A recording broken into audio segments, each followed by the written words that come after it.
అప్పుడు ఆయన నాకు సెలవిచ్చినదేమనగా, నరపుత్రుడా, యెహోవా మమ్మను కానకయుండును, యెహోవా దేశమును విసర్జించును అని అనుకుని ఇశ్రాయేలీయుల పెద్దలు చీకటిలో తమ విగ్రహపు గదులలో వారిలో ప్రతివాడు చేయదాన్ని నీవు చూస్తున్నావు కదా. ఏంటంటండి, ప్రతి ఒక్కరి హృదయం ఎలా ఉంది?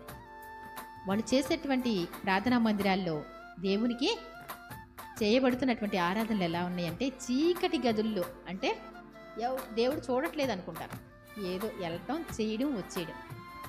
ఏమండి, రాజుగారు అంటండి ఏం చేశారంట, అందరికీ కష్టాల్లో ఉన్నారు, ప్రజలు నీరసపడిపోయి ఉన్నారు, ముఖాలు కూడా మంచిగా లేవు అని చెప్పి తలా ఒక ఆవు ఇచ్చారంటండి.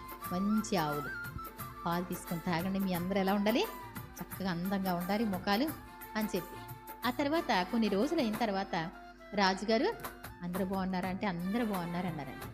సరేలే, అందరూ కూడా ఒక్కరోజు పాలు తీసుకురమ్మంటాను, అసలు ఆడ పాలు ఎలా ఉంటున్నాయో చూద్దాం, వాళ్ళు చక్కగా ఉంటున్నారో లేదో చూద్దాం, వాళ్ళు హ్యాపీగా ఉంటున్నారో లేదా, ఆ పాలు పరిస్థితి ఏంటో చూద్దాం అని రాజుగారు అందరినీ కూడా పాలు తీసుకురమ్మన్నారంటండి.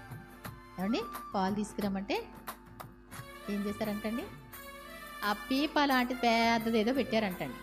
ఇంకెవ్వరు కూడా ఒకళ్ళు వెళ్ళటం, పైకి ఎక్కడం, పోసేయడం, రావడం, పైకి ఎక్కడం, పోసేయడం, రావడం, ఇంకెవరికి కనబడదు అనమాట.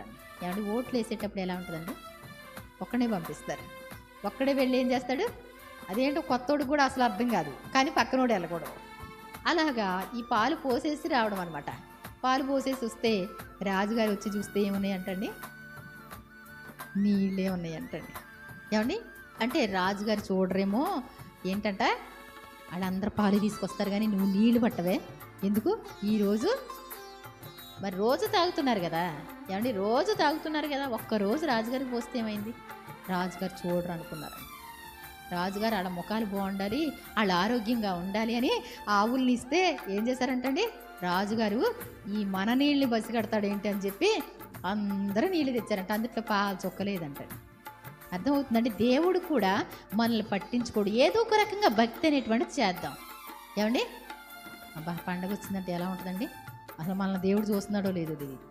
ఇక మనం కొత్త బట్టలు కట్టుకొని మన పక్కన వాళ్ళు ఎలా కట్టారో, ఏమండి ఎలా బట్టలు వేసుకున్నారో, ఏం పలహారాలు తెచ్చారో, ఎలాంటి అవి పక్కన వాళ్ళతో పోల్చుకోవడమే కానీ దేవుడు నన్ను చూస్తున్నాడు అనేటువంటి మైండ్తో చేయగలిగితే దేవుడు వాటిని అంగీకరించగలుగుతారు. కాబట్టి ఇక్కడ వీళ్ళంటే చీకటి గదుల్లో చేస్తున్నారు ఆరాధనలు, దేవుడు వాళ్ళని చూడట్లేదు అని అనుకుంటున్నారంటండి. మరి